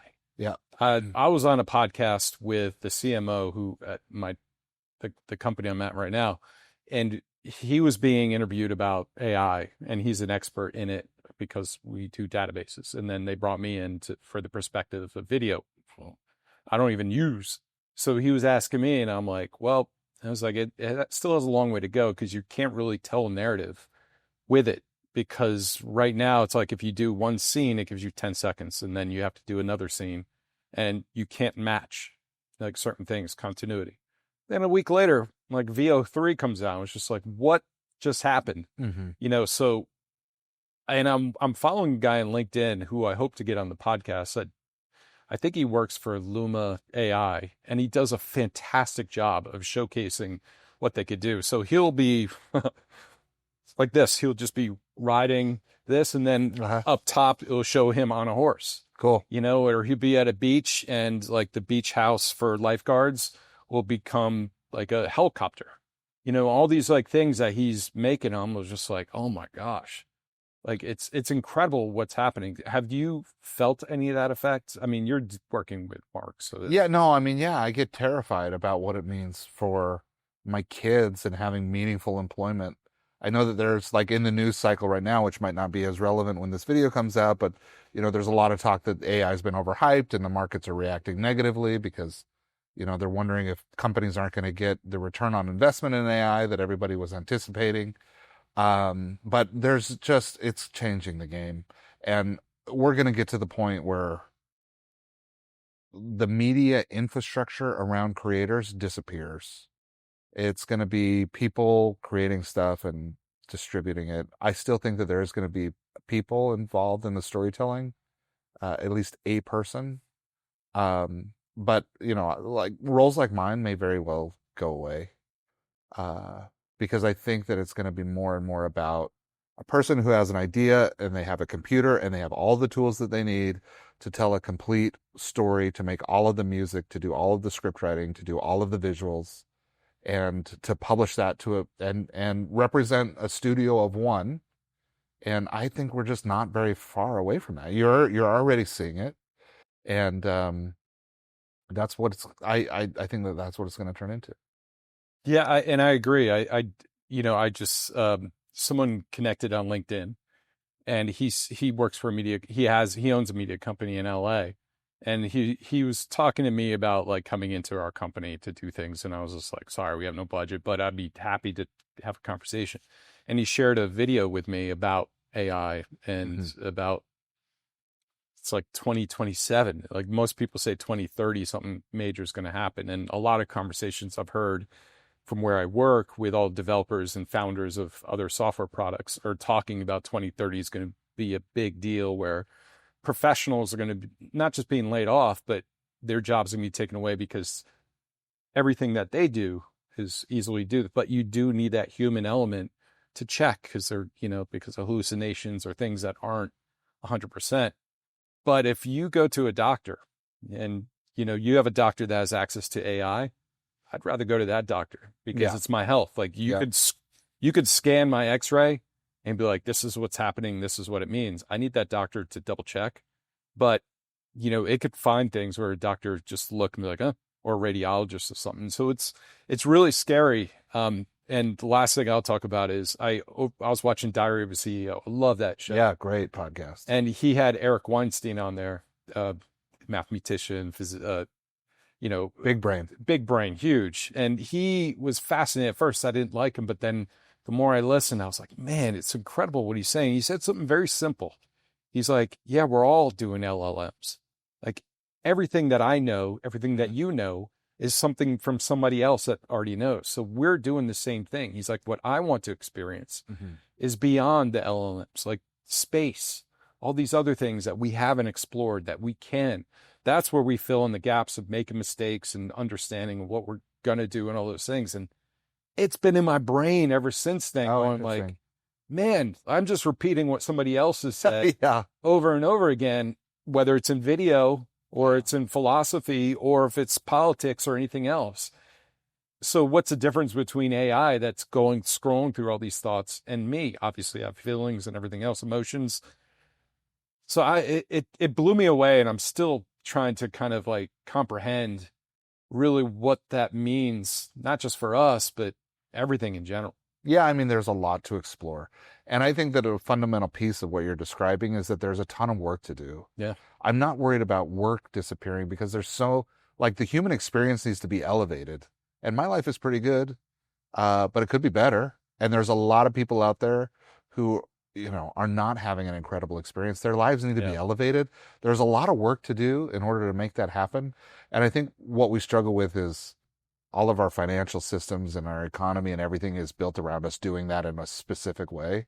And we're scared about what it means to figure out how, what if the things that we're specialists in aren't so special pretty soon? And I think, that's fine.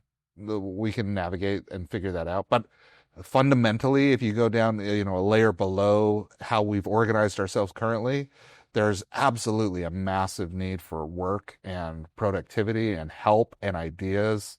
And so I'm not really worried about work going away. I think that there's a ton of work to do. I think we'll just get a lot more specialized. Teams will get a lot smaller. Everybody's going to have companions that are going to help with brainstorming and execution. And I mean, I think all day about media, creative, and communications. Those are like the buckets of things that I think about. And creative has always taken so much time. It's something you have to give a lot of direction to a lot of other people to create creative. But now with AI, it's like, let me rapidly prototype and show you what I'm thinking. And I can get involved in the creative piece again. So for me, I feel like I've been able to pull something back into that was important to my soul that I couldn't before, and it had to be completely outsourced. But now I can get involved in that creative process again. And I love that. So, I mean, it's going to change, but it's going to be good and it's going to be bad. And it's just going to be different. And if we're not learning all the time, we might be hosts, but learners are going to be okay. I think for me, it's great because I work for a tech company that's really difficult to understand. I'm not a developer. So AI is embedded in our company. So it has access to all the documents that were ever made about our company internally. That's white pages, that's client testimonials. So I get to dive into that and understand it better. So now I could tell stories better as far as a video creator for them. I still need budgets to go out and get those clients, but it's one of those things where, like, I don't need your input anymore. Like, it's all right here. Yeah. But let me put it together and share it with you so that I can get some feedback, and then we can, structure it a little bit better. But I don't need that initial kind of like big, textbook. But also the important work is often in making it better, not making it. Yeah. So now we can just make it really fast, and then we can spend the majority of our time making it better. A lot of times when you work for companies, it's out of textbooks, it's out of things that are very technical because you want people to know this, this, and this. Yeah. What a lot of times people miss is that trying to connect to the viewer or to the people why it's important. And so that's where, like, me, yourself, and other people in the creative field come in to help make those connections better. It's interesting as the LLMs train themselves on video specifically, there's so much crappy video and crappy storytelling and things that are not engaging. And so I'm not super worried about that piece of it yet because it's just a mimic. Well, a lot of people are also just excited they're doing stuff like that. So it's not there as far as content, but like the scary thing is getting in front of studios. Like once they realize that, like, wait a minute, we have all these faces and everyone else. I don't know if they thought ahead and have like some kind of in their contract, like written off, and then there would be strikes or whatever. But that's a scary thing. I mean, DaVinci has this where you can clone your own voice or the person that is talking. So if I'm working with the CEO and he forgets to say something, I can go in and say it, and then it will clone his voice and say it like him. And I'm going like, that's ridiculous. And that's just an editing system. Oh, the potential for a PR disaster is real, isn't it? That ever since the internet came to fruition. Yeah, that's right. Yeah. But thank you so much for your time, Luke. Is there anything that you would like to say or anything else? Yeah, Andy, you're good at this. You're good at this, which is great. It's been like an honor to just be a part of it. And you're really good at leading an interview, and it's fun to talk about this stuff. And, we're all lucky that we get to like consume this stuff. So thanks for, like, it's a lot of work to put it together. Thanks for doing it. I think that creatives, like, we got to kind of stick together. Yeah, it's a crazy time and it's a crazy industry, and long conversations are great, and you're good at guiding them. So thanks for doing the podcast. Hey, thanks for coming in. I know you're here for work and taking that time at night to come in and do this. It was a pleasure, man. And I've always, ever since I met you, I was like, yeah, this is a guy I need to kind of keep in my, not just Rolodex, God, it's old, but life, it's just agreed to have those conversations. And you've been definitely a source of, like, when I have frustrations, I give you a call and you're like, let it out. Yeah, let's hear it. And it's wonderful. So thank you again. Same. Cool. Thank you. Thank you, Luke Hale, for taking time out of your busy schedule to visit me and spend 2 hours in conversation. It was a lot of fun for me, and I hope everyone listening got as much value from Luke in our discussion as I did. And if you enjoyed this episode, please consider liking, subscribing, and hitting that bell, and share it with your friends to help more creative minds discover these stories. Your support truly makes a difference. And if you want to check out some of the things Luke has done in his past, check out Video Production Daily. It's a podcast where it's little micro doses of video production tips, and he brings on his friends. It's amazing. I highly suggest it. And also check out his work on YouTube with Mark Rober and CrunchLabs. And if you want to know more of my work, visit talentfreaks.com, where you can explore some of my video work as well as my current passion for photography.